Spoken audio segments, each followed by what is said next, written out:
The staircase was broken. I had to make my way up some other way.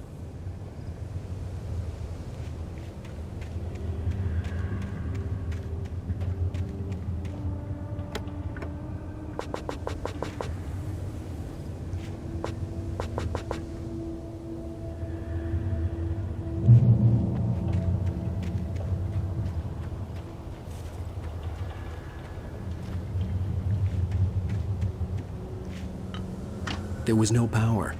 There was bound to be a generator somewhere at the logging site.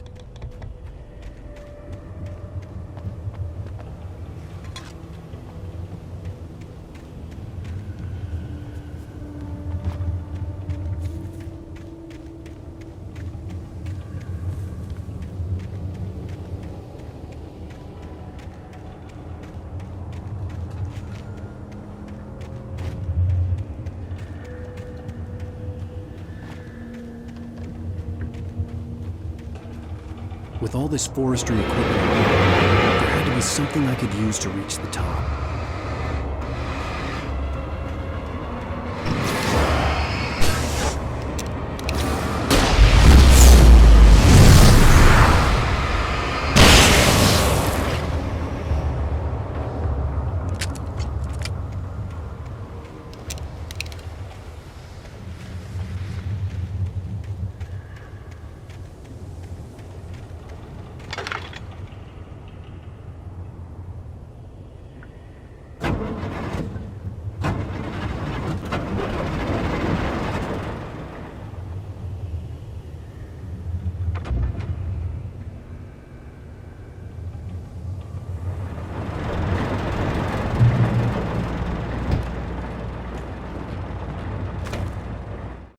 I heard them before I saw them, swooping down from the sky and screeching as they came. I spun around just as the cloud was upon me. For an instant, I stared into 100 dead eyes, black pearls glittering in the darkness. I raised the flashlight and the swarm exploded like fireworks. Feathers burned, turned into ash. I couldn't hear my scream above theirs.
I was just outside for a breath of fresh air, and what a night.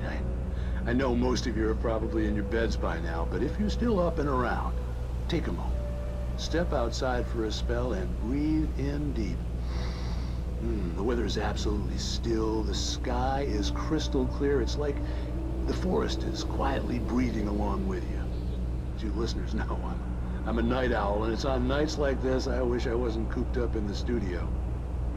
Makes an old man like me wish I could just roam wild. But here I am, and don't keep you company all night long if I weren't.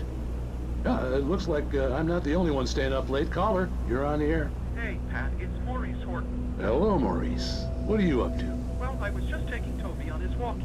Oh, isn't it beautiful out there?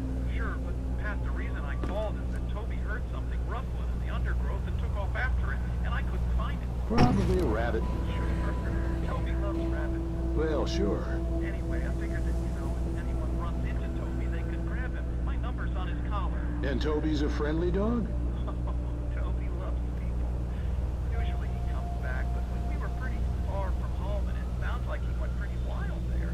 Great dog, but just too tough for his own good. Well, Maurice, it's out there now. Hope Toby comes home soon. Yeah, thanks, Pat. You have a good night now.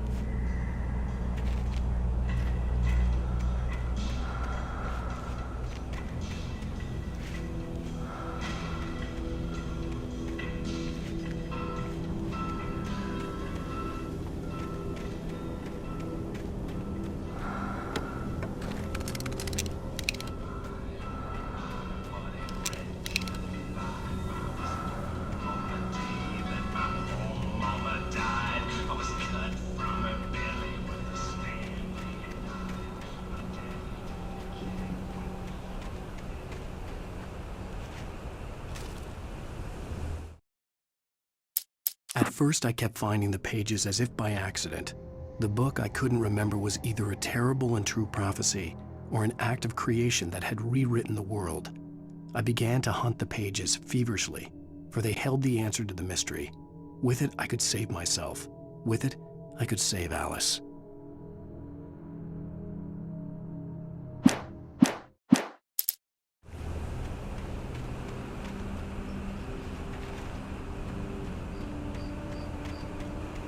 The gas station was closer now, its light welcoming in the darkness. Paul makes the best dogs in the state. Belly Burster is the best with no contest. Monster Dog is second best. The famous dog is...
I stepped into the gas station's garage. It was dark and quiet. The place was a mess. It looked like someone trashed the place or that there'd been some kind of fight. Light spilled into the room through an open door at the back, and I made my way toward it. Without any warning, I was blinded by a bright light.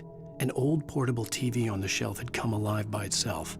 Impossibly, I could see myself on the screen, talking like a madman.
"The cabin on Cauldron Lake?" she asked.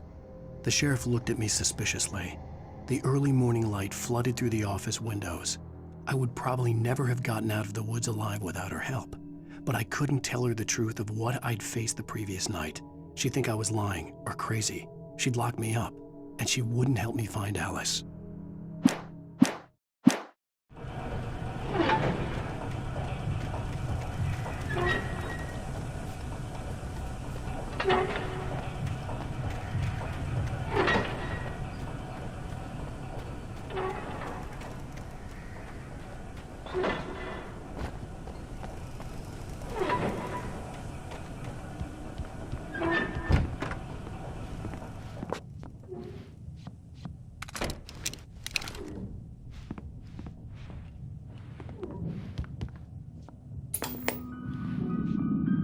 Science. It bestows immortality on those who advance it to elevate all of mankind. Newton, Einstein, Sagan, princes among men. But the price for such a legacy is steep indeed. In Night Springs. Tonight's episode, a quantum suicide. If our lives are already written, it would take a courageous man to change the script. Having called a press conference, Dr. Barclay Colvin is about to demonstrate that very courage. Ladies and gentlemen of the press, I am Dr. Barclay Colvin, and I'm glad so many of you could join me here at the Moorcock Institute. Tonight, I'm going to give a practical demonstration of the many worlds interpretation. As you can see, this is a loaded 9mm pistol. It shall be part of a thought experiment. And now, a real experiment, known as a quantum suicide. Did he say suicide? Is that a real gun? He's kidding, right? Please, stay calm. there is no risk. Observe what occurs when I place the weapon against my own forehead. Now, you might think this round is merely a dud. Not so. Observe the flower pot. And yet, I myself cannot be harmed with this gun. With each pull of the trigger, two new realities branch off. One in which the weapon didn't fire, and one where it did. With my machine here, I have ensured that this reality is always the former. I have bestowed upon myself quantum immortality. Under no circumstances can this gun kill me.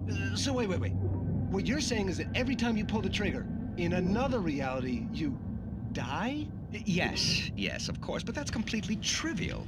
There's an infinite number of things that could happen at any moment, and they always do happen somewhere. The point is, this one thing did not happen here. You're insane, Colvin. Insane? Insane? Hey, was this thing supposed to be plugged in? I stumbled on it. You fools! Gaze upon quantum immortality.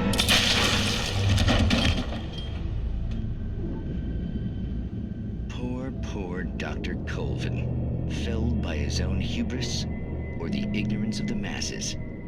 Perhaps he should have left the crate unopened, the decaying atom unobserved. Curiosity often kills the cat. Night Springs.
Stucky's body vanished, leaving behind only a lifetime of nightmares to come, assuming I'd reached the lights at the gas station alive.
I recognized the parade float I had seen in Bright Falls when I first arrived with Alice.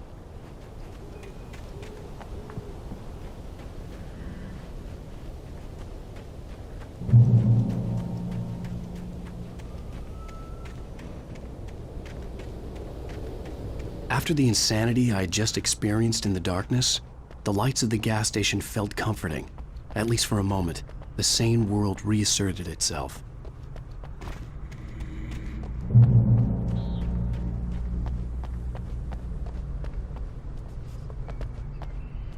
The Deer Fest had been 2 weeks away when we arrived.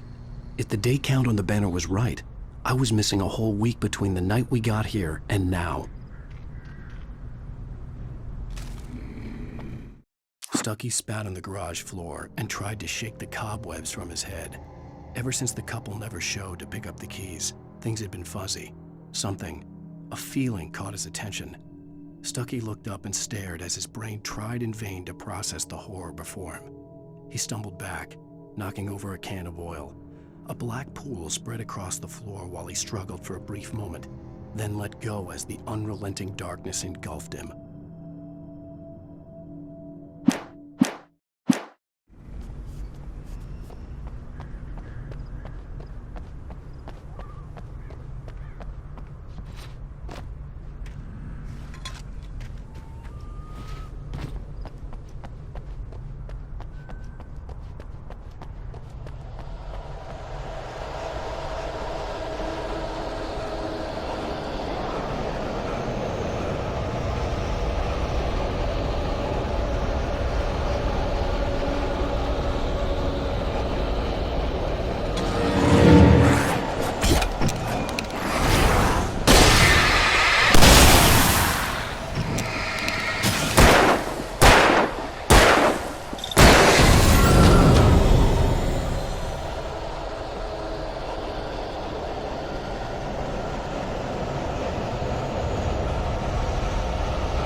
I had to get inside the gas station to find a phone to call for help.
The garage was a mess. It looked like someone had trashed the place, or that there'd been some kind of fight. I'll write. I'll keep writing. Outside, there's only darkness. Outside the cabin, outside the story, there's only darkness. I can feel her presence in the dark. Just now, I could smell her perfume in the room. I'll reach her. I'll fix it up. I'll bring her back. The story will come true. If I stop, she's lost. I don't believe this. It'd been me on the TV, talking crazy. Was I losing my mind?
Bright Falls Sheriff Station.